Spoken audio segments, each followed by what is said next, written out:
mengantukkan tuh ya. Ulun yang mengantuk. Bismillahirrahmanirrahim. Assalamualaikum warahmatullahi wabarakatuh. Dosa bujur mengantukkan di belakang situ tuh. Tiba mau guringan nggak? Guring deh ya. Jawab ya ada, tapi salah kan menjawab. Ulun ulang sekali lagi lah. Assalamualaikum warahmatullahi wabarakatuh.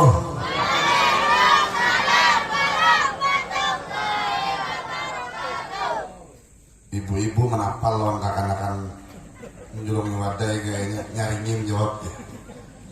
Ayo ada bapak juga. Ulang sekali lagi nah. Supaya semangat ya ulun nih. Kita nih biar sampai jam 2 kan apa malam ini. Ulun gin bokah yo, ulun boleh paling jauh. Wong Kaltim sana boleh langsung. Assalamualaikum warahmatullahi wabarakatuh. Ibu-ibunya ini dasar somnya kayaknya yang rusak. Alhamdulillah wassalatu wassalamu ala rasulillah sayyidina wa maulana Muhammad ibn Abdullah wa ala alihi wa sahbihi wa man walah, amma ba'du. Ayyuhal muhtaramun, yang sama-sama kita muliakan dan dimuliakan oleh Allah, yaitu para habaib wa syara'ib, para dzurriyyat Nabi Muhammad sallallahu alaihi wasallam, wabil khusus kepada guru kita yang pertama tadi menyampaikan tausiah, yaitu Al-Habib Muhammad bin Umar Al-Hiyab, dan juga kepada Al-Habib Ismail Fahmi bin Hamid bin Ali Ba'bud, dan juga kepada para habaib yang lain yang tidak ulun sebutkan namanya satu persatu, namun tidak mengurangi rasa hormat dan ta'zim karena berhubung waktu di tengah malam. Nang lain guru-guru nang lain juga ulun mohon maaf kada ulun sebutkan, cuman kawan seperjuangan ulun aja. Sahibul majlis Nurul Yakin, khadimul majlis Nurul Yakin, yaitu Al-Ustaz Muhammad Jauhari Siddin, ini kawan seperjuangan bahari. Maksudnya sekelas waktu di Darussalam. Guru-guru yang lain dan juga kepada Bapak Lurah. Nah, alhamdulillah ibu-ibu kayaknya tadi ada mencatat alamat bian jelok tabak. Kayaknya ada rencana apa hendak mengganakan bian di sini menjadikan bian minantu, mudah-mudahan ya. Banyak yang mau minakan. Hadirin wal hadirat yang dimuliakan oleh Allah Subhanahu wa taala. Alhamdulillah kita bersyukur kepada Allah Subhanahu wa taala di malam hari ini Allah kumpulkan kita di dalam sebuah acara memperingati daripada haul seorang wali min awliyaillah, seseorang yang sangat dicintai oleh Allah dan Rasulnya, yaitu Al-Habib Ali bin Muhammad bin Husain Al-Habsyi. Mudah-mudahan dengan hadirnya kita di acara peringatan haul beliau, mudah-mudahan kita mendapatkan berkah semuanya, amin.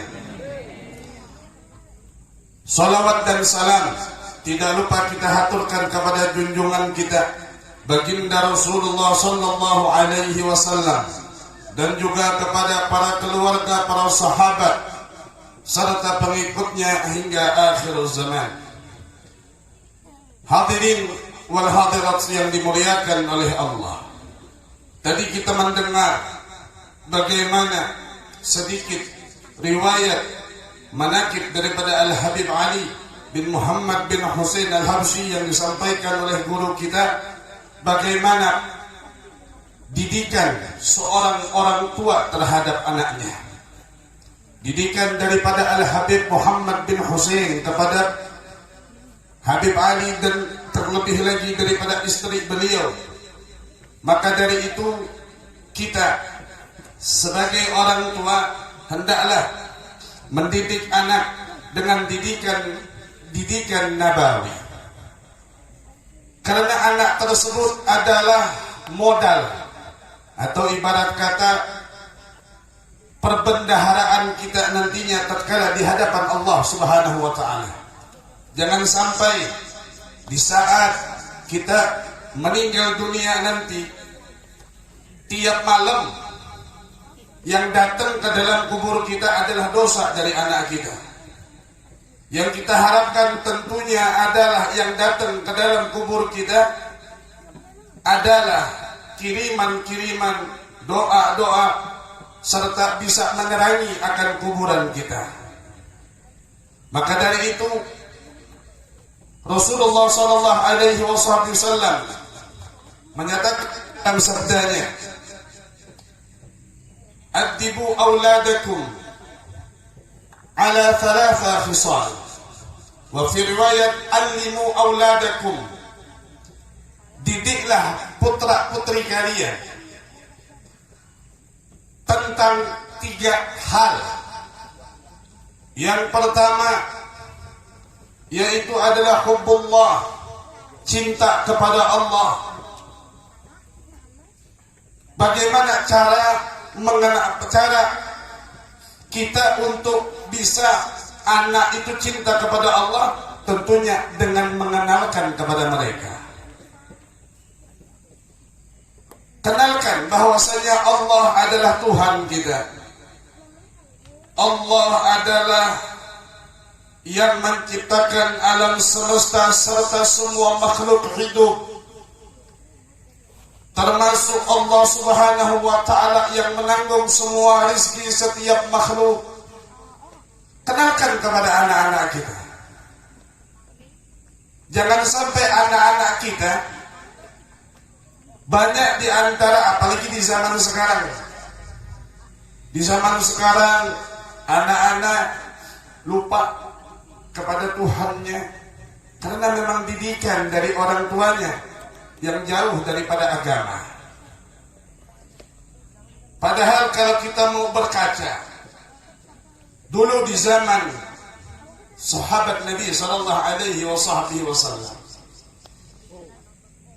ada salah seorang sahabat Nabi dan juga beliau termasuk di antara yang dulunya bekas budak, kemudian dimerdekakan. Nah, beliau ini kemudian menikah, dan menikah itu pun bantuan dari sahabat sokongan. Ujar kita Banjar, bapatungan, bakumpulan sahabat-sahabat. Kemudian dengan duit tersebut digunakan untuk menikah. Setelah menikah, duit tadi dipakai jasa persiapan pernikahan, sanggup jadi kita membangun rumah yang kecil, mengolah rumah nang halus, nang penting kawa kuring. Kemudian beberapa bulan setelah melakukan pernikahan tersebut, maka ada seruan perang. Berangkatlah sahabat ini meninggalkan istrinya yang ternyata pada saat itu istrinya dalam keadaan batianan, hamil, mengandung. 3 bahasa belum pakai itu. Di saat kaum muslimin pulang dari peperangan tersebut, maka sang istri yang ingin memberitahukan tentang kehamilannya kepada suaminya, ternyata sang suami ditunggu-tunggu tidak kunjung datang, tidak kunjung pulang. Padahal pada saat itu dalam keadaan batianan. Tapi yang namanya perempuan soleha sedikit pun kada menggeraung menangis. Membebini yang zaman now melihat laki kedada tuh bian pah. Ada kisah tuh kan bisa betantik doang di jalanan. Walhasil singkat kisah, karena kisah tengah malam kelawasan. Singkat kisah sampai hampir 20 tahun. Ternyata istrinya yang hamil tersebut melahirkan seorang anak laki-laki. Kemudian pada saat itu si anak ini sudah beranjak dewasa dan menjadi salah satu di antara tokoh tabi'in. Kemudian sahabat ini pulang ke rumah, main masuk aja kayak itu nah. Jadi kita assalamualaikum, masuk. Ternyata dihalau oleh seorang pemuda. Waalaikumsalam, siapa yang ini main masuk ke rumah orang? Kejar orang Tuhan itu. Kamu siapa? Ini rumahku. Akhirnya terjadi dari kita keributan karena saling kada mengenal. Pada saat itulah istri dari sahabat ini kemudian kaget, ternyata suaminya yang dikira gugur di medan perang ternyata masih hidup. Maka akhirnya yang awal tadi terjadi keributan akhirnya menjadi tangisan bahagia. Berkumpulnya lagi keluarga mereka. Nah, sebelum sahabat ini berangkat berperang, hasil kumpulan sahabat tadi itu yang dipakai kesan kawin, mulah rumah, itu dijulung lawan bini. Nah, ikan bingkut ini kelola bujur-bujur, aku hendak berangkat perang. Ternyata pas boleh, sahabat ini langsung menakuni, ikan kemana kan duit nang aku titipkan semalam tuh. Bini nang soleha tahu laki ini bulik dari perjalanan jauh. Ujar nang bini pian istirahat dulu, bawa guring tuh kena besok ulun jelaskan tentang masalah duit nang pian titipakan tuh. Kadang kayak kepinian dua ini lah hanyar bulik ngelangkah di pelataran bawa duit kah kadang. Iya kah? Bujur kada? Nah iya kah? Ada tahu kan binian komplek Mekatani ini ada tahu juga cuma ada tentang mehakan gue. Akhirnya dikarenakan sahabat ini Sayyidina Farruh kalau tidak salah namanya. Sayyidina Farruh ini di waktu karena pulang dari perjalanan yang jauh, uyuhan jadi kita modal kayak ulunnya, mulai Banjar ke Hatim, lapah awak pian. Kurang lebih 8-9 jam. Jangan lupa pesawat sampai sudah ke Hadramut. Akhirnya subuh itu terlambat. Tapi terlambat zaman sahabat itu bukan berarti terlambatnya masbuk. Terlambatnya sahabat Sayyidina Farruh datang ke Masjid Nabawi itu Sayyidina Farruh terlambatnya bukan setelah sholat, baru selesai adzan sudah terlambat. Mul kita terlambat tuh masbuk, apalagi subuh biana, apalagi musim hujan nah ini nah itu tuh nang ibarat kata wani bersumpah-sumpah iblis. Ujar iblis menjar kita Banjar lillahi ta'ala, jadi iblis aku kadang menggoda lagi, inya memang matanya mengantuk.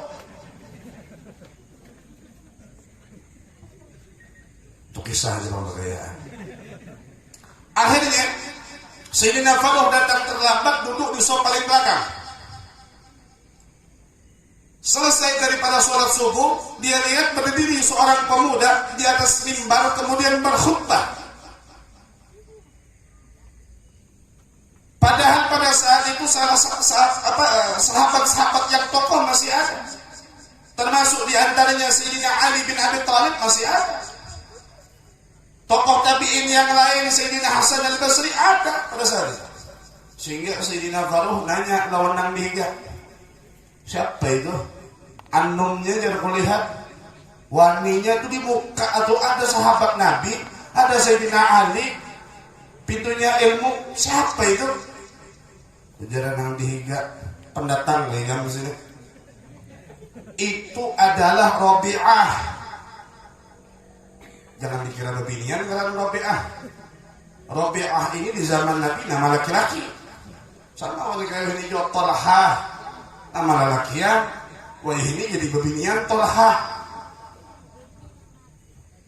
Itu Rabi'ah anaknya Faruh yang depan diri Sayyidina Faruhnya.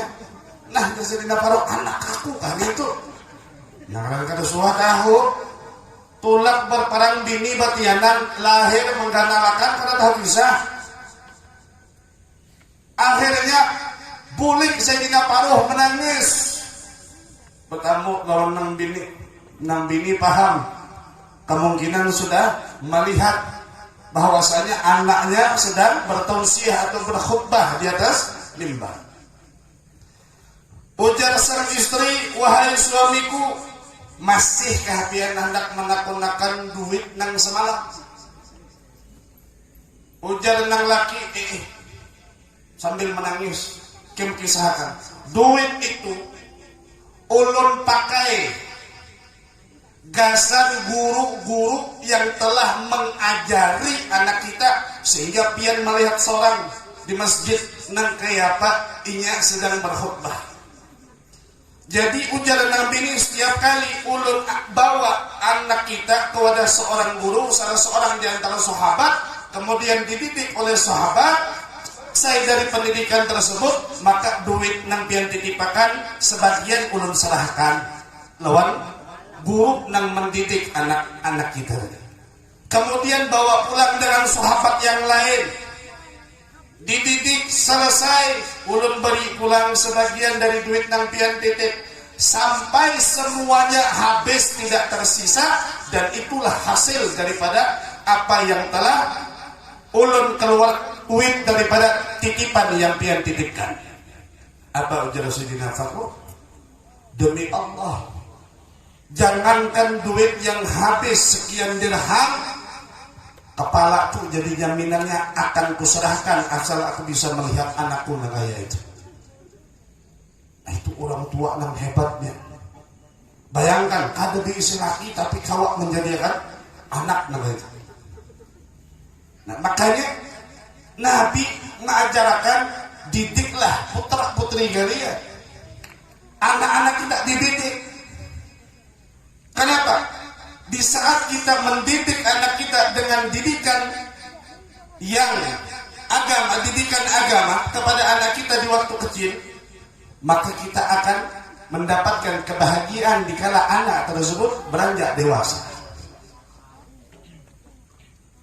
Kadang-kala di zaman sekarang terbalik, orang tua lebih mengutamakan pendidikan formal terhadap anak. Ikam nakai bila masuk pondok pesantren, hendak pegawai kan ada ijazah, kemana pegawai hendak jadi lurah ada kawat, ujunglah lurah. Sidin tuh kuliah pasti paling kadang S1, lulusan pondok aja mana bisa aja. Kadang-kadang seperti itu orang tua di zaman sekarang pemahamannya, sehingga apa? Kadang-kadang ada anaknya yang kepengen ke pondok pesantren, orang tuanya yang nggak mau. Maka alangkah ruginya orang tua seperti itu. Nah ini yang pertama tadi, ujar Nabi, cinta kepada Allah. Kemudian cinta kepada Rasul. Ajarkan kepada putra putri kita tentang kecintaan kepada Nabi Muhammad. Di zaman sekarang orang sudah banyak lalai dengan warisan-warisan dari Nabi Muhammad sallallahu alaihi wasallam. Bahkan di zaman sekarang sedikit demi sedikit kecintaan kepada Rasulullah mulai terkikis. Kita lihat dari mana? Banyak di zaman sekarang orang-orang umat Nabi Muhammad telah lupa dengan sunnah dari Nabi Muhammad sallallahu alaihi wasallam. Berapa banyak kaum muslimin melupakan di antara sunnah-sunnah Nabi. Mau yang nyata, ulun kasih contoh. Bebuhan ibu-ibu tuh nah, bisukan subuh tulak ke pasar, bulik dari rumah. Kalau bang assalamualaikum laki ada di rumah. Bener kata bu? Tuh banyak bapak-bapaknya ini gitu juga bulik Betawi, buka aja lawan. Bujurakan juga sih. Berarti apa kalau kisah ini tak dan realita itu. Belum lagi yang anak boleh sekolah. Mana ada assalamualaikum, pacul sepatu, timba tas sudah selesai. Langsung nang ditakuni apa? HP mana kah? Itu sudah. Artinya di zaman sekarang, bagaimana orang bisa cinta lawan Nabi, sedangkan dirinya tidak mengenal kepada Nabi, apalagi mau menjalankan sunnah Nabi. Kita lihat bagaimana derajat mereka para awliya wa salihin. Di antaranya Sahibul Haul Habib Ali bin Muhammad bin Husain al-Habsyi. Bagaimana beliau dalam meneladani, mengikuti salaf-salaf beliau, leluhur-leluhur beliau, mengikuti sunnah-sunnah Nabi Muhammad sallallahu alaihi wasallam. Sehingga pantaslah derajat beliau diangkat oleh Allah Subhanahu wa ta'ala. Karena beliau betul-betul menjadikan baginda Rasul sallallahu alaihi wasallam itu betul-betul teladan yang diikuti. Kalau kita lihat di zaman sekarang, padahal kita kadang-kadang muslim kita lihat. Itu orang muslim. Itu yang pertama saya belum sampaikan, dan yang lain banyak lagi. Nah artinya kalau kita kepengin mencintai kepada Nabi, pelajari siapa Nabi Muhammad sallallahu alaihi wasallam. Kenali Nabi Muhammad sallallahu alaihi wasallam. Bagaimana kepribadian Nabi, bagaimana sikap Nabi, bagaimana kedermawanan Nabi, bagaimana ibadah Nabi, bagaimana keilmuan Nabi, semuanya. Maka akan timbul rasa pengagungan kepada Nabi Muhammad sallallahu alaihi wasallam. Hadirin wal hadirat yang dimuliakan oleh Allah. Kemudian dengan cinta kepada Nabi Muhammad sallallahu alaihi wasallam, bukankah Nabi telah memberi jaminan kepada orang-orang yang mencintai kepada Nabi akan dikumpulkan bersama orang-orang yang ia cintai. Siapa yang cinta dengan seseorang, dia akan dikumpulkan dengan seseorang yang ia cintai. Cinta sama Nabi berarti dapat jaminan bakal kumpul dengan Nabi. Tetapi cinta dengan Nabi perlu pembuktian. Man ahya sunnati faqad ahabbani. Man ahabbani kana ma'i fil jannah. Siapa orang yang menghidupkan sunnah, bukan mematikan sunnah. Nabi memerintahkan untuk menyebarkan salam di antara kita sesama muslim. Tapi kita malah jangankan sesama muslim, sama keluarga saja enggak pakai salam. Ini berarti kebalikan dari menghidupkan, malah mematikan sunnah Nabi. Siapa orang yang menghidupkan sunnah kata Nabi, maka dia adalah orang yang cinta, benar-benar cinta kepadaku, dan orang yang cinta kepadaku, maka dia akan berkumpul dengan aku di dalam surganya Allah Subhanahu wa ta'ala. Kemudian yang terakhir kata Nabi sallallahu alaihi wasallam, yaitu didiklah dan ajarkanlah kepada putri kalian tentang Al-Quran, bacaan Al-Quran. Bagaimana Al-Quran tersebut kalau bisa bukan hanya sekedar dibaca, tetapi menjadikan Al-Quran sebagai pedoman, panduan dalam kehidupan manusia. Karena Al-Quran tersebut adalah hudan linnasi wa bayyinati minal huda wal furqan. Kadang-kadang di zaman sekarang Al-Quran itu hanya jadi pajangan dan hiasan. Kalau sudah tasmiyah hanya keluar ini pun kalau kadedak nang hafal Qurannya.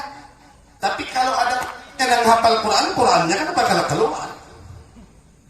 Tetap berpajang jadi hiasan di dalam rumah. Al-Quran adalah buku petunjuk bagi manusia. Apa maksudnya buku petunjuk? Pian tahu lah buku petunjuk. Setiap pian beli barang itu pasti ada buku petunjuk. Contoh. Pian nukar sepeda motor NMAX misal. NMAX itu produk dari Yamaha. Betul kah? Betul kah? Tatkala pian membeli sepeda motor NMAX produk Yamaha, maka Yamaha pun mengeluarkan buku panduan. Tujuannya apa? Tujuannya agar produk yang pian beli itu kualitasnya bagus, agar dan betul-betul bisa merawat. Siapa orang yang mengikuti buku panduannya pasti bagus dan diberi jaminan sama yang mengeluarkan produk. Tapi seandainya produk Yamaha pian ganti buku panduannya jadi produk Honda, cocokkah kira-kira? Belum tentu cocok. Begitulah kita manusia adalah produk Allah yang paling sempurna di dalam penciptaan. Laqad khalaqnal insana fi ahsani taqwim. Sungguh benar-benar manusia ini kami ciptakan dalam bentuk yang sempurna. Tidak ada kekurangan. Kadang-kadang manusianya yang bikin kurang. Kemudian setelah Allah bikinkan produk yang namanya manusia, kemudian Allah berikan buku panduan yaitu Al-Quran, agar manusia ini yang diciptakan oleh Allah dalam keadaan mulia sempurna, agar menjaga kemuliaan dan kesempurnaannya, maka itulah Allah turunkan yang namanya Al-Quran. Tapi kadang-kadang manusia ini malas, lebih banyak baca koran ketimbang baca Quran. Kadang-kadang segala sesuatu itu larinya Google zaman sekarang, bukan kepada Al-Quran. Nah, hadirin yang dimuliakan oleh Allah Subhanahu wa ta'ala. Kemudian hadirnya kita di tempat ini dikatakan yanbaghi likulli muslimin talabul fadli wal khairat an yaltamis al barakat wan nafahat wa nuzul ar rahmat wastijabati du'a wa nuzul ar rahmat fi hadratil awliya. Dikatakan di dalam kitab Jala' ad-Dunan ala Aqidatul Awam, hendaklah setiap muslim, ini kita ngaku diri kita muslim, kita seseorang muslim, yaitu mencari yang namanya keutamaan dan kebaikan agar diri kita mencari atau mendapatkan keberkahan, al-barakah, wan-nafahat, anugerah, kemudian wastijabati du'a, dikabulkannya doa. Wah, Bib, kalau berdoa Bib sendiri bisa jadi, bukankah Allah telah berfirman Bib, ud'uni astajib lakum, mintalah kepadaku pasti akan aku kabulkan. Bukankah Allah telah berfirman seperti itu Bib? Bujur ya, ada salah. Cuman masalahnya permohonan pian itu betuyuk. Maksudnya betuyuk ada yang lebih utama dari pian yang dikabulkan lebih dahulu. Siapa mereka? Mereka orang-orang yang dekat kepada Allah Subhanahu wa ta'ala. Jadi pangkada dikabulkan juga bila kada di akhirat. Sedangkan rancak kita berdoa itu pasti hendak dikabulkan di dunia. Cuman karena kita ini bukan orang yang dekat kepada Allah, ibarat kata proposal pian julung lawan palurahna, hanya dapat tuh kalau pian. Ulun kada yakin palurah pasti mandak paling bawah, ada nang patuh palurah. Nih tolong dibantu palurah, ada kegiatan 17 Agustus di kampung. Siap ya palurah, tanda tangan langsung. Ampun pian lah hanya patuh paling bawah, dia hendak syukur-syukur kada buang di tempat sampah. Itu logikanya kan itu. Itu logikanya bukan menyambut palurah nah itu pian terlalu tua. Mengisahkan supaya pian paham. Jadi dikatakan kita ini dianjurkan untuk mencari perkara-perkara tersebut tadi. Keberkahan, anugerah, dikabulkannya doa, mendapatkan rahmat dari Allah Subhanahu wa ta'ala. Dari mana perkara tersebut kita bisa dapatkan? Fi hadratil awliya. Di depan para wali. Mana wali? Ini belum ada sambungannya. Bi majalisihim wa jam'ihim ahya'an wa amwata. Di majelis-majelis mereka, di perkumpulan-perkumpulan mereka, baik wali tadi masih hidup atau sudah meninggal. Kita yakin Habib Ali Sohibul Maulid adalah seorang wali min awliyaillah yang dicintai oleh Allah dan Rasulnya. Maka takdir di tempat ini adalah tujuan untuk mencari keberkahan, anugerah, dan doa kita diijabah oleh Allah dan mendapatkan rahmat daripada Allah Subhanahu wa ta'ala, berwasilah kepada Habib Ali bin Muhammad bin Husain Al-Habsyi. Karena Allah sendiri yang mengajarkan kepada kita. Allah berfirman di dalam Al-Quran, ya ayyuhalladzina amanu waqtabu ilaihil wasilah. Wahai orang-orang yang beriman, hendaklah kalian mencari seseorang sebagai wasilah. Maka wasilah kita di malam hari ini agar permohonan kita dikabulkan oleh Allah, maka kita berwasilah kepada Habib Ali bin Muhammad bin Husain Al-Habsyi. Maka semoga permohonan kita, hajat-hajat kita, baik hajat dunia, terlebih lagi hajat akhirat, mudah-mudahan dikabulkan oleh Allah Subhanahu wa ta'ala berkat dari Sohibul Maulid, Sohibul Haul, Al-Habib Ali bin Muhammad bin Husain Al-Habsyi. Amin ya rabbal alamin. Mungkin ini aja yang dapat ulun sampaikan. Berhubung waktu juga sudah jam 11, pian mengantuk, ulun pun lapah berdiri. Ulun pun begitu bulik jauh ke Kaltim sana. Doakan mudah-mudahan ulun selamat dan di jalan sampai ke rumah. Dan ulun doakan juga mudah-mudahan pian seberataan, mudah-mudahan Allah berkahi kehidupan pian, keluarga pian, rumah tangga pian seberataan. Amin ya rabbal alamin. Walafu minkum. Assalamualaikum warahmatullahi wabarakatuh. Bismillahirrahmanirrahim.